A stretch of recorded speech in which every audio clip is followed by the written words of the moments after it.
el nombre del tema de hoy, de clase de hoy, es Retomando la responsabilidad, la ética del buen vivir. Yo di esta clase hoy en la mañana con los estudiantes en inglés. La mayoría son de diferentes países de África y del Medio Oriente. Y no sabía si debía usar la palabra buen vivir o no, porque obviamente es una palabra en español. Pero me dio bastante gusto de saber de que la mayoría de los estudiantes de África y del Medio Oriente habían escuchado de este tema, del buen vivir. Tal vez algunos de ustedes han escuchado de eso, pero es un concepto que nace de diferentes pueblos indígenas de Sudamérica, especialmente el pueblo quechua, de Bolivia, de Ecuador, de diferentes países de los Andes. Pero ha sido algo que ha expandido alrededor del mundo, la idea de un concepto indígena propia que contradice muchas de las ideas que tenemos sobre qué significa desarrollo, qué significa progreso. Y aunque ninguno de los estudiantes hoy hablan, bueno, no son de Sudamérica, de Latinoamérica, no hablan español, pero ese tema ya ha recorrido el mundo entero. Entonces, me pareció interesante esta mañana escuchar de que la mayoría de los estudiantes ya habían escuchado este tema y que tenían como, digamos, modelos del buen vivir propio de sus propios pueblos. Algún estudiante decía que de un pueblo indígena de África, no me acuerdo el nombre, que tenían un concepto muy parecido. Entonces, quisiera hablar un poquito hoy sobre qué es el buen vivir, cómo se diferencia de las nociones occidentales del progreso, del desarrollo, del bienestar, ¿verdad? ¿Qué significa el bienestar desde la perspectiva occidental? ¿Y qué significa desde una perspectiva más indígena, más arraigado, más local? Y al final, quisiera como compartir 4 elementos de por qué yo creo que este modelo del buen vivir no solamente es diferente, sino que es una opción más ética, una opción mejor para estructurar nuestra sociedad, nuestras comunidades, de vivir una vida más plena, ¿verdad? Entonces, ¿qué es el buen vivir?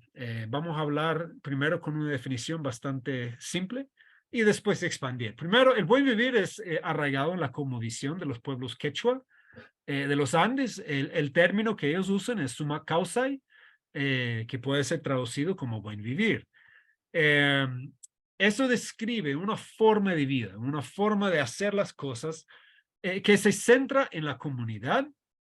Es una forma de vida que es ecológicamente equilibrada con el territorio, con el espacio, con la tierra donde vivimos y culturalmente sensible. O sea, es una cosa que responde a cada cultura, a cada contexto, mientras que desde la perspectiva occidental, la idea del desarrollo, del progreso, eh,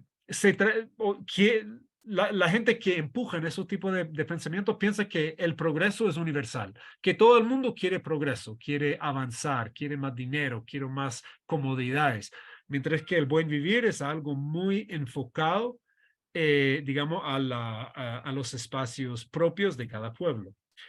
También antes de avanzar, quisiera mencionar, como decía, cuando hablé del pueblo de África, la idea del buen vivir no es solamente del pueblo quechua, no es solamente de los pueblos indígenas de América Latina, es un concepto que se comparte entre la mayoría de los pueblos nativos de todo el mundo. Mi abuelo, uno de mis abuelos, era Anishinaabe, que es un pueblo indígena del norte de Estados Unidos, del sur de Canadá. Y el término que mis antepasados ocupaban era Minubimadizuin. Eso significa, o sea, la definición, un ancestro mío compartió esa definición conmigo, es vivir una vida equilibrada en conexión con la familia, con la comunidad y con la tierra. Es un camino intencional sobre cómo uno elige navegar por el mundo. Estas conexiones requieren obligaciones y deberes sobre cómo el ser humano debe respetar la interconectividad, la interconexión entre todos nosotros. Eso es un concepto que nace de un pueblo del Norteamérica, pero cuando uno lee eso, si había borrado esta parte al principio, mucha gente podría decir que eso parece mucho como el buen vivir. Puede parecer mucho como un concepto que se llama Tichajil entre el pueblo Maishil, donde yo vivía varios años, y entre varios pueblos indígenas, casi todos se comparten una idea de que la buena vida no se centra en acumular cosas, No se centra en nociones de progreso que están atados al crecimiento económico, a más comodidades, al desarrollo tecnológico, al dominio del ser humano sobre la naturaleza, sino que se trata más sobre construir una forma de vida armoniosa con nuestra comunidad, con nuestro pueblo y con nuestro entorno natural. Como he dicho, el buen vivir, la idea del buen vivir es fundamentalmente opuesto al concepto occidental del progreso. En inglés, buen vivir se traduce eh, como, eh, como good life o buen vivir, pero la idea es que cuando se traduce eso a inglés, las nociones no se acercan, la vida buen vivir en inglés no se entiende porque la idea del bienestar desde un concepto occidental, sea de un estado de derecho, sea de conceptos filosóficos, casi siempre la imaginación de la gente que escucha eso en inglés se traduce al individuo, que hablamos del bienestar individual.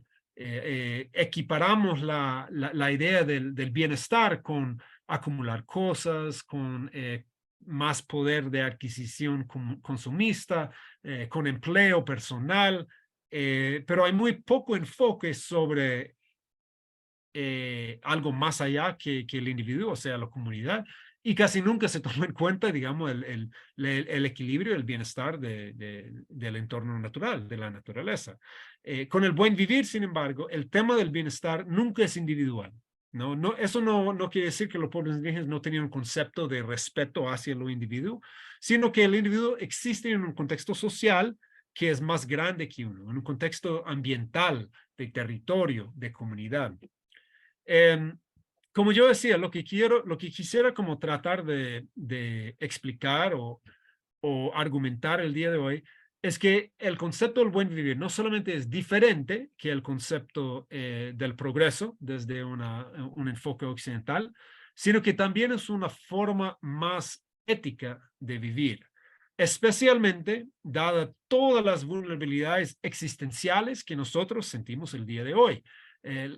Este paradigma occidental, la idea del progreso, la idea del desarrollo, del crecimiento económico, eso es un modelo que podremos decir comenzó a nacer hace 300 años con la revolución industrial en Europa, con el renacimiento, construcción de la ciencia occidental, pero hoy en día este paradigma existe en todo el mundo, ¿no? O sea, no solamente en Europa, en América del Norte, sino en casi todos los centros urbanos de todos los países del mundo. Y este modelo homogenizador es uno de los principales causantes digamos, de todas las crisis que enfrentamos, las crisis sociales, los múltiples crisis económicos, y en vez de simplemente pensar que lo que debemos de hacer es hacer algunos cambios, tratar de hacer algunas transiciones a modelos un poco más benignos con la madre tierra, con la naturaleza,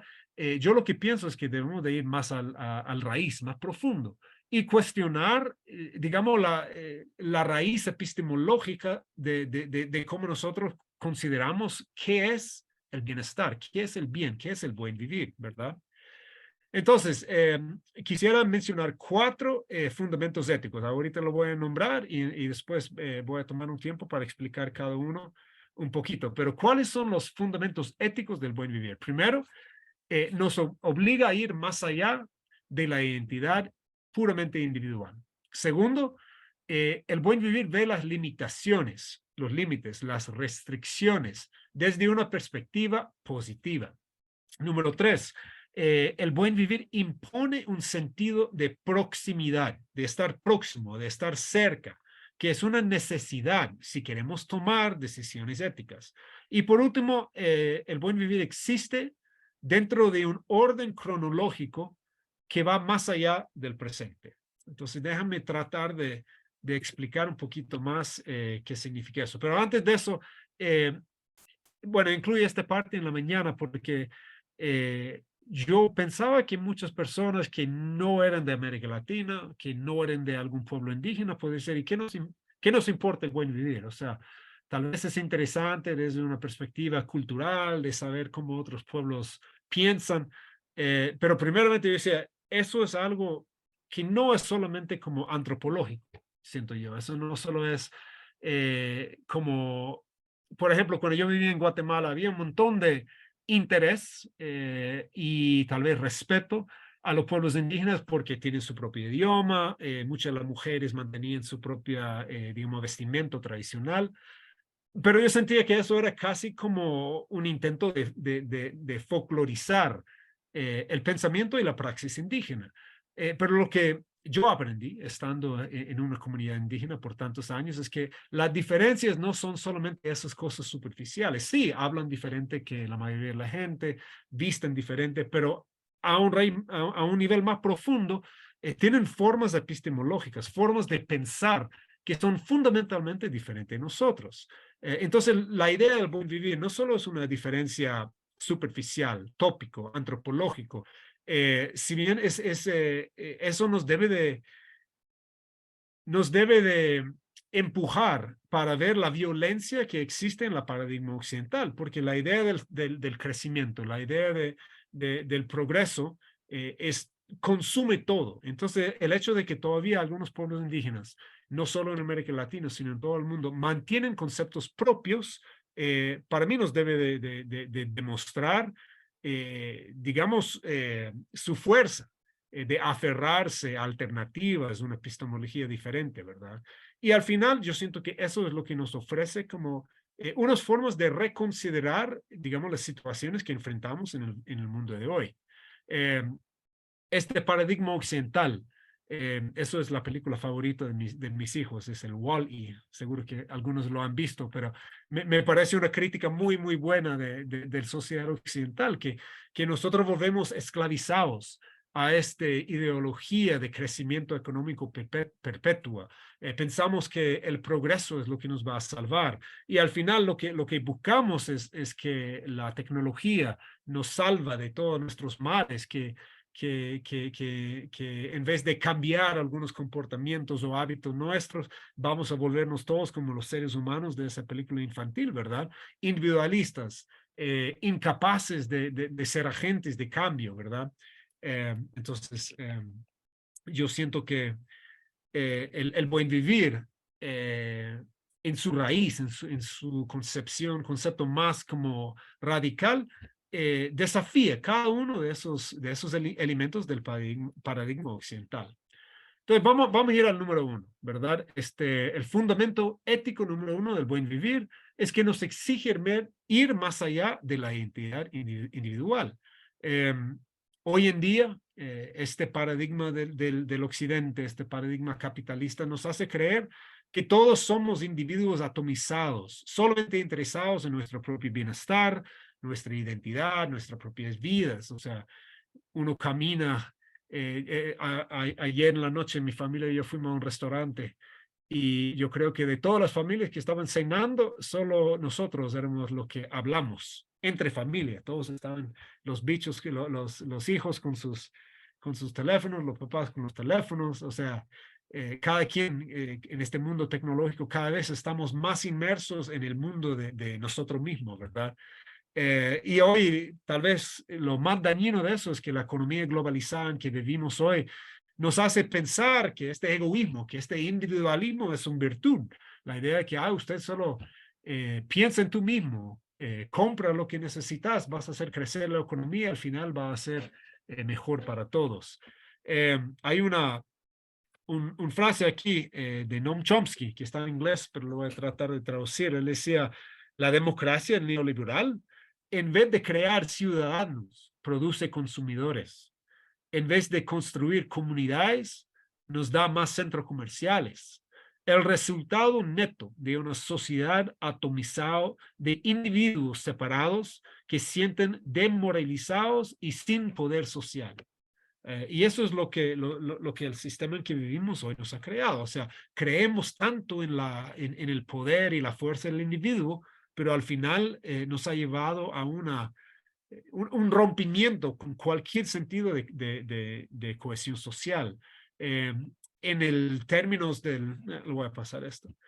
¿Y qué nos dice el buen vivir sobre la dicotomía de individuo y comunidad? Como yo decía, los pueblos indígenas no niegan que existe el individuo. Sin embargo, lo coloca, digamos, dentro de una comunidad que es más importante al final que uno mismo.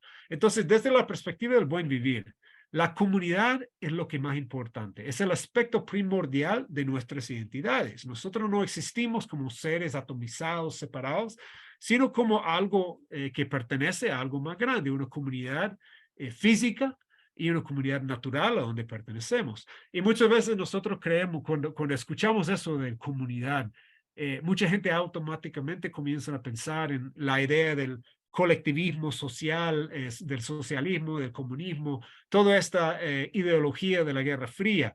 Pero yo siento que los pueblos indígenas, desde la perspectiva del buen vivir, lo define más como un autor que yo he mencionado varias veces en estas clases, es Wendell Berry, y él define la comunidad así: una comunidad es la condición mental y espiritual de saber que el lugar donde uno esté es compartido y que las personas que comparten el lugar definen y limitan las posibilidades de la vida de cada uno, ¿verdad?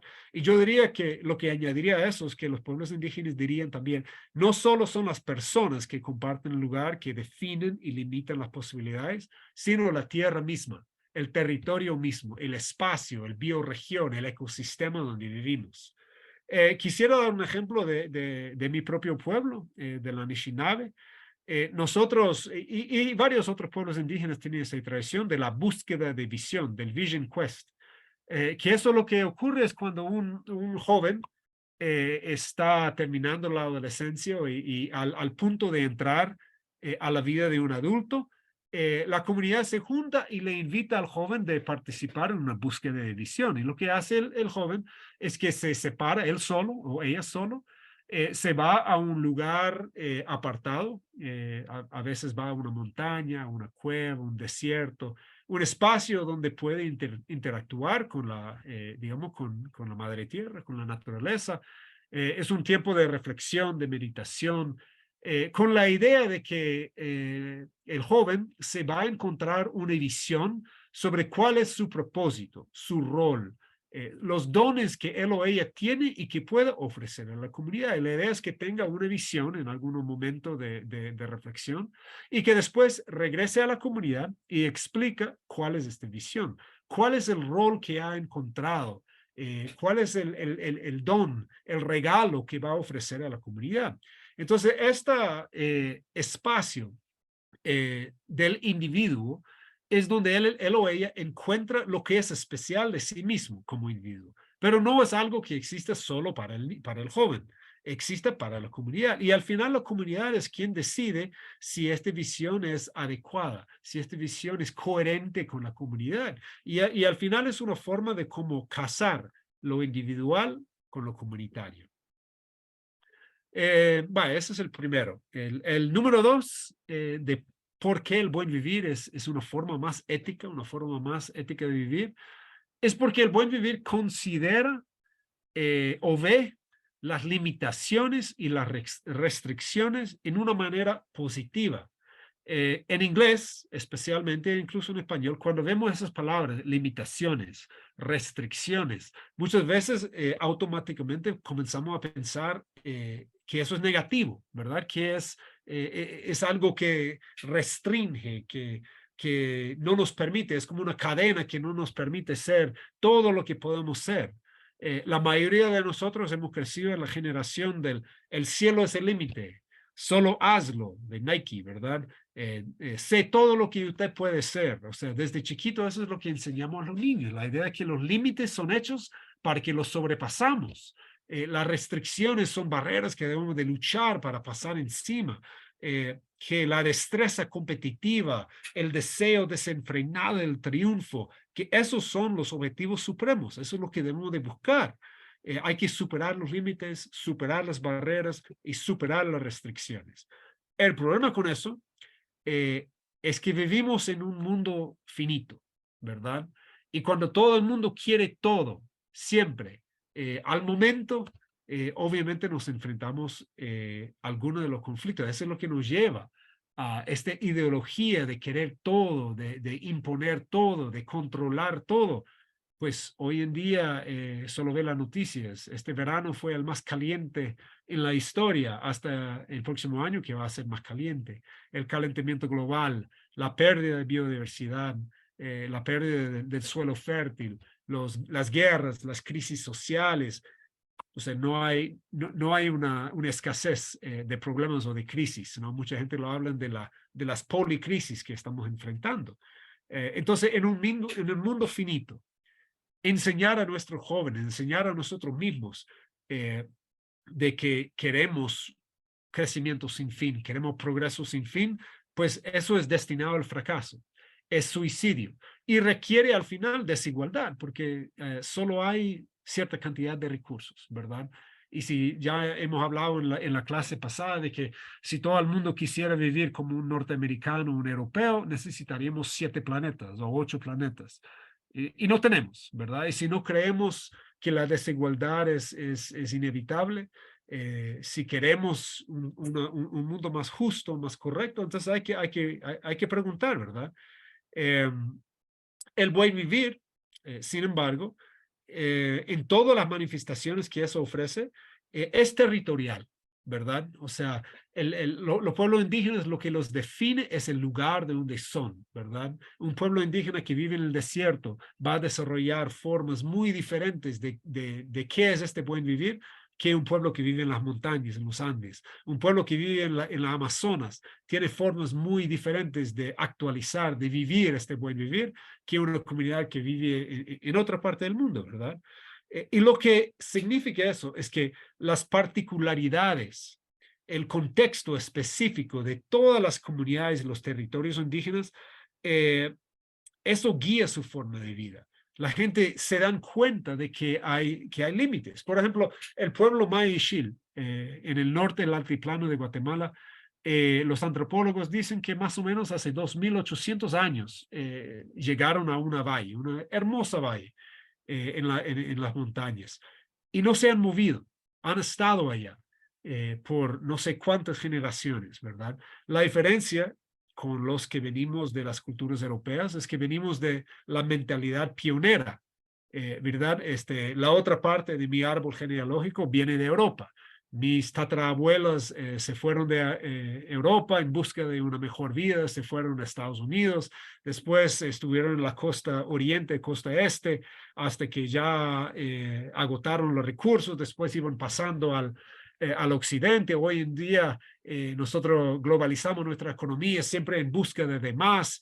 Incluso hoy los dioses de la tecnología, los Elon Musk y los Jeff Bezos nos quieren mandar a otras galaxias, a otros planetas en busca siempre de querer más y más y más. Mientras que el pueblo indígena no, sabe que no existe más allá de lo que es el territorio. El pueblo Maya Ixil sabe que el territorio de ellos termina donde termina esa montaña y aquella montaña. Y por eso lo que existe en este lugar hay que cuidarlo. Y eso implica de que hay limitaciones, ¿no? No se puede botar todo el bosque para vender la madera sin tener problemas. No se puede cultivar la tierra de una forma tan intensa que después la tierra se va a lavar y no puede seguir. La gente ha aprendido a través de miles de años de convivencia con un espacio de que hay que respetar estos límites naturales, estas restricciones que impone la misma tierra. Eh, pero la cosa es que yo siento que debemos de aprender que esta idea de moderar, de tener cierta frugalidad, de respetar los límites, no es sinónimo con pobreza, ¿verdad? No es decir de que, entonces todos vamos a vivir vidas miserables, solo intentando alcanzar nuestra próxima comida. No, en la mayoría de los casos, una cultura que respete esas limitaciones también encuentra formas de florecer en abundancia. Si se ve cuenta, los territorios indígenas son casi siempre las zonas más ricos en términos de recursos naturales. Son los lugares más ecológicamente diversos, más ecológicamente resilientes del planeta. Es porque los pueblos indígenas han adaptado un estilo de vida que abarca las restricciones necesarias y les permita que la vida florezca. Una vida que respete las limitaciones no tiene que ser una vida pobre, puede ser una vida rica. Tal vez no como nosotros entendemos la riqueza, pero igual una vida feliz, una vida que ofrece un sentido, que ofrece comunidad, que ofrece salud, etcétera, ¿va? Eh, Hoy en día, como yo mencioné antes, estas ideas de moderación necesaria, de respeto de limitaciones, eh, es urgente, ¿verdad? Nosotros, todas las crisis ecológicas y sociales que estamos enfrentando, nos debe de decir que, mira, en vez de creer, de esperar de que alguna tecnología nos va a salvar, nos debe de hacer que, mira, tenemos que cambiar nuestras formas de vivir, ¿verdad? Tenemos que encontrar formas de prosperar, de encontrar abundancia dentro de las restricciones naturales que nuestros espacios, donde cada uno de nosotros vivimos. Sin estas restricciones, nuestro único camino es aceptar más aún nuestra esclavitud al imperio el ingenio de más tecnología. Pierre Rabhi es un pensador, uno de los escritores de Francia que escribió mucho sobre el tema de la agroecología. También era un agricultor, un campesino, pero él decía algo que me parecía muy profética, y él decía, las personas serán condicionadas a convertirse en peones de estrategias cínicas que las impulsarán desde un lugar de moderación hacia el empobrecimiento. Y esto como de ir de un lugar de moderación hacia el empobrecimiento me parece muy interesante. La idea es como, si no aceptamos una cierta frugalidad, tal vez una forma de vida simple que exige los lugares donde vivimos, entonces vamos a encontrar formas o sea, más extremos de pobreza, de miseria, ¿verdad? Si seguimos con este intento de sacar cada recurso del planeta, de extraer cada vez más, de crecer cada vez más, pues vamos a llegar a un punto donde ya no puede más la Tierra. Entonces yo siento que ya estamos acercándonos a estos límites, ¿verdad? Entonces el abrazar los límites, de cierta forma, promete más abundancia, promete mejor vida que seguir con lo ilógico de este estilo de vida. Bueno, ahí está el segundo. Tengo dos más. Número tres, el fundamento número tres del buen vivir es la importancia de la proximidad, ¿no? Que yo no sé si esa es la mejor palabra. Lo que quisiera decir que la proximidad, estar cerca, ¿verdad? Estar presente y sentir en carne propia los efectos de nuestra forma de vida, los efectos de nuestro consumo, el efecto de nuestros desperdicios. Eh, Ustedes tal vez ven la foto y dicen, ¿qué tiene un baño que ver con eso? ¿Qué está pensando este profesor? Pero aquí en nuestra finca, donde yo vivo con mi familia, nosotros tenemos baños aboneras, baños composteras. Y es porque aquí en el campo del Salvador no existe ningún sistema de alcantarillado, no existe ningún, digamos, forma digamos, del manejo de las aguas negras.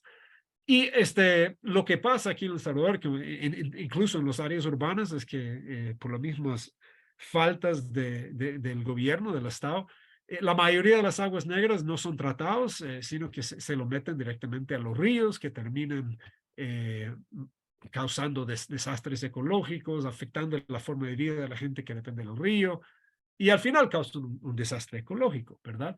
Pero la gran mayoría de la gente no piensa en eso porque es muy fácil. Se toca un botón y el agua se le lleva el propio desperdicio del cuerpo humano y jamás tiene que pensar de los efectos, ¿verdad? Ya sabemos que eso va a ser un problema más allá después que alguien más tendría que enfrentar, ¿verdad? Nosotros, en cambio, debido al lugar donde vivimos, tenemos que ver cómo vamos a manejar, digamos, algo tan básico como el desperdicio del excremento humano. Y nosotros, por ejemplo, tenemos baños aboneros. Nos exige un poco más de trabajo, tenemos que ponerlo al compostera, dejarlo descomponer y a los 6 meses, 12 meses, después pasarlo a los campos donde nuestra propio desperdicio, en vez de crear más contaminación, contribuye a mayor fertilidad del suelo.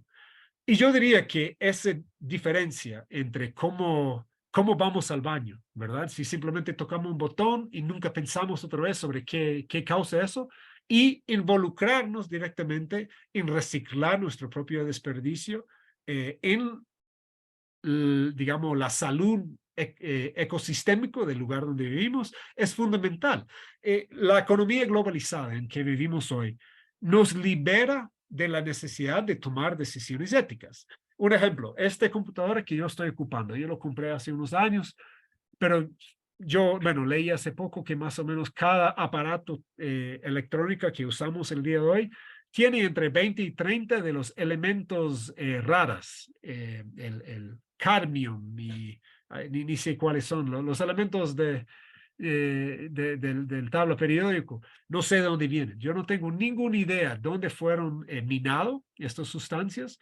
No sé si algún niño o niña de 10 años fue usado en forma de trabajo infantil para extraer esos. No sé cómo fueron procesados, no conozco qué pasaría con eso si lo boto en la basura, no sé cómo estos elementos tóxicos se van a liberar otra vez al medio ambiente.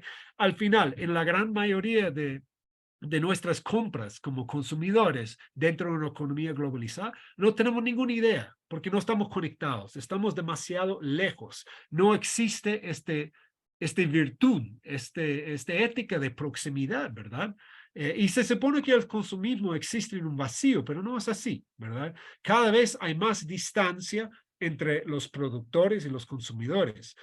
Hay más distancia entre los consumidores y los sumideros, o sea, dónde termina nuestro consumo, ¿verdad? Las cadenas de suministro de nuestra economía globalizada son cada vez más largas, más complejas, desde donde se extrae el material hasta cuando está tirado a la basura. Ocurre tantas personas, tantos elementos, que realmente es imposible decir que todo lo que hacemos en nuestra vida consumista se hace de una forma ética. Al final no sabemos, ¿verdad? No podemos como tomar responsabilidad para eso. Y por eso puse el título de esta clase, Retomando Responsabilidad, porque la idea del buen vivir es acortar esa distancia, volver a un sentido más próximo, más cerca, ¿verdad? Donde podemos sentir y ver y participar en todo en este cadena de suministro. Cuando es más cerca, tenemos más digamos, más participación, ¿verdad? Desde la perspectiva del buen vivir, la proximidad de una vida dentro de las limitaciones territoriales impone la toma de decisiones éticas. Por ejemplo, si yo, ¿cómo es eso me afecta a mí? Si yo decido defecar cerca del pozo donde mi familia saca agua, pues mi familia se va a enfermar, van a agarrar parásitos, van a agarrar bacterias, vamos a sufrir, ¿verdad? Entonces, cuando nuestra vida está cerca, depende del bioregión donde vivimos, vamos a comenzar a pensar mejor sobre cómo actuar.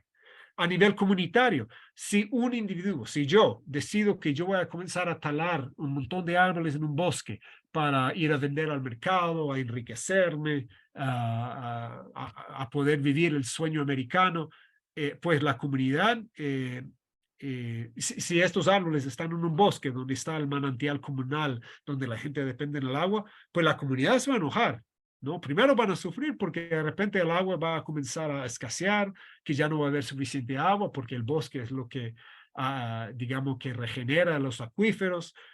Y al final la comunidad se va a involucrar. Y este individuo que actúa de una forma desenfrenada, pues la comunidad va a buscar formas para decir ya no, ¿verdad? Ya no.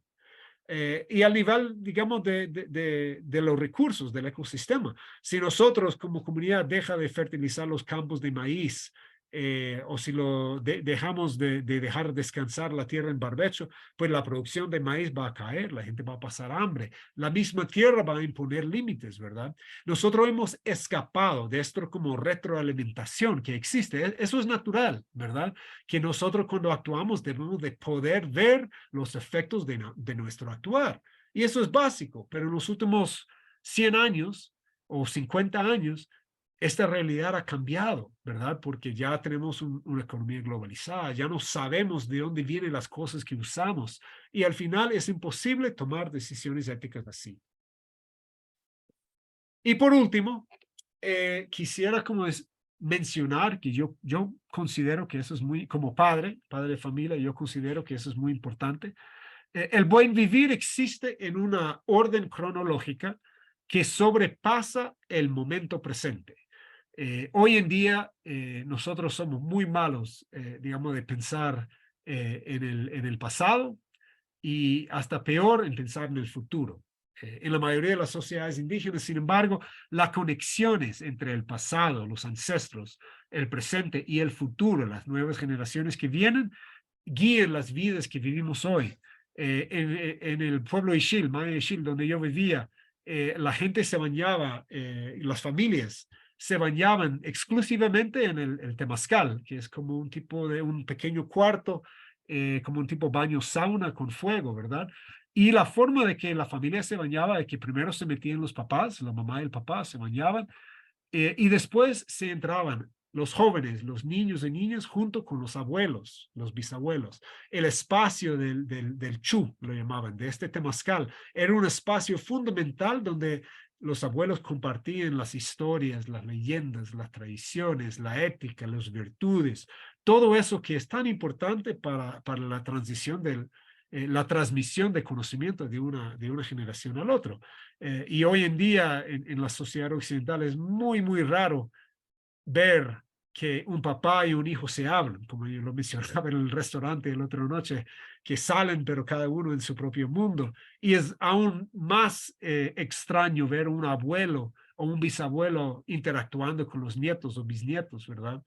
Eh, y eso es un problema, ¿verdad? Es un problema porque nosotros existimos puramente en el presente.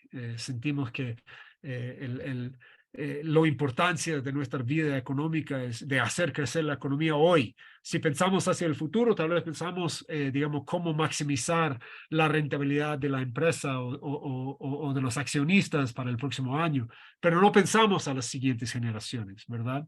Y si no das cuenta, yo siento eh, como todas esas protestas de la Greta Thunberg, de esos niños y jóvenes que están protestando porque realmente tienen miedo del cambio climático, tienen mucho miedo sobre qué tipo de mundo ellos van a heredar. Y eso es una condenación a nosotros que somos adultos, ¿verdad? Es una condenación que ellos están, ¿qué están haciendo pues? Y hablando sobre, por ejemplo, solo un ejemplo de las conferencias de clima. Cada año hay una conferencia y nada cambia. Las emisiones de carbono aumentan, la biodiversidad se pierde aún más. O sea, no estamos, algo está mal en nuestra epistemología. ¿Y cómo es que el buen vivir responde a eso? Pues en la mayoría de los pueblos indígenas tienen algo parecido como eso que es el principio de la séptima generación. Es un principio que nace del pueblo Iroquois, del norte de América otra vez. Em, y este principio, aquí está en inglés, yo quisiera traducirlo, porque me parece muy, muy importante, muy importante. Él dice, ese principio dice, en cada deliberación, en cada acto, en cada pensamiento que hacemos, debemos considerar el impacto sobre la séptima generación que viene. O sea, estamos pensando a 200 años hacia el futuro.